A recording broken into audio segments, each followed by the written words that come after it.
Signing a contract is not something you should rush into, and that goes for an estate agent contract as much as any other.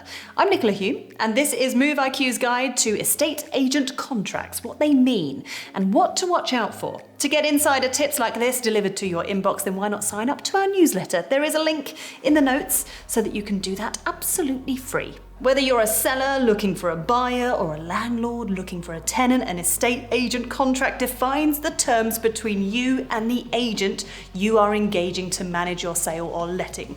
But they can be complicated, especially if you're new to the game. To start with, there are different types of agency contracts. Sole agency is the most common, and this means the estate agent has the exclusive rights to market your property for however long the contract states. If the agent hasn't sold or let your property within this agreed period, you're usually free to list with another agent.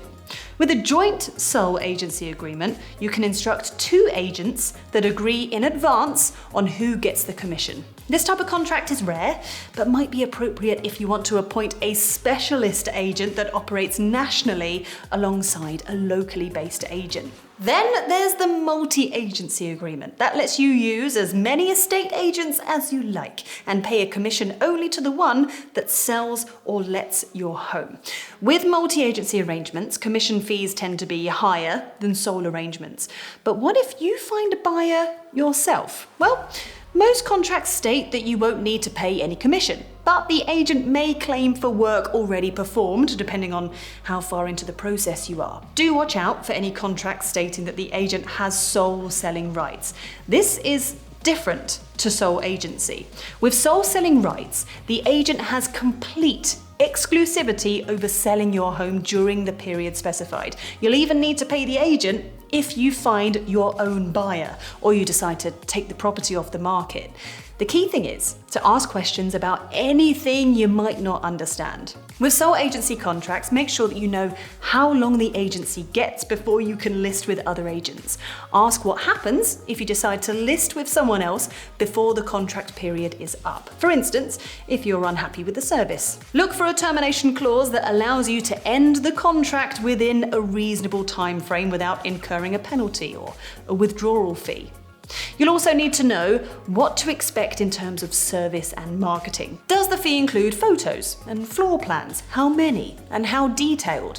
What property portals will they list your home on? And how else will they market to their database of buyers and renters? Do they use social media or create canvassing cards, for instance? When you know what to expect from the start, you're more likely to be satisfied with the service they offer. The Consumer Contracts regulations state that you have a 14-day cooling off period for contracts signed at a location away from the agent's business premises. That means that you have 14 days to change your mind without incurring a penalty. If you do want to cancel during the cooling off period, you need to give clear notice in writing, even if the agent has begun marketing the property. And the final important thing to check is that you're clear about the fees. These should be stated in the contract and should include VAT and a breakdown of how they're calculated. Most estate agents operate on a no sale, no fee basis, meaning that you won't pay the agent if they don't sell your home. Fees are typically based on a percentage of the sale price, although some agents may prefer a fixed fee method. So make sure you know which you're signing up for.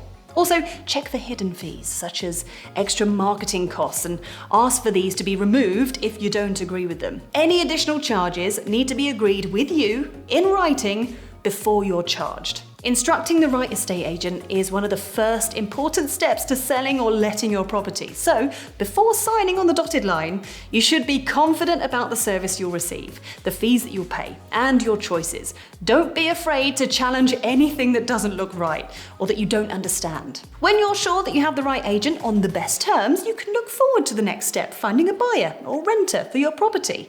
I hope that this has made estate agent contracts a little bit clearer for you. Subscribe to the channel for more property tips and make sure you join us again soon.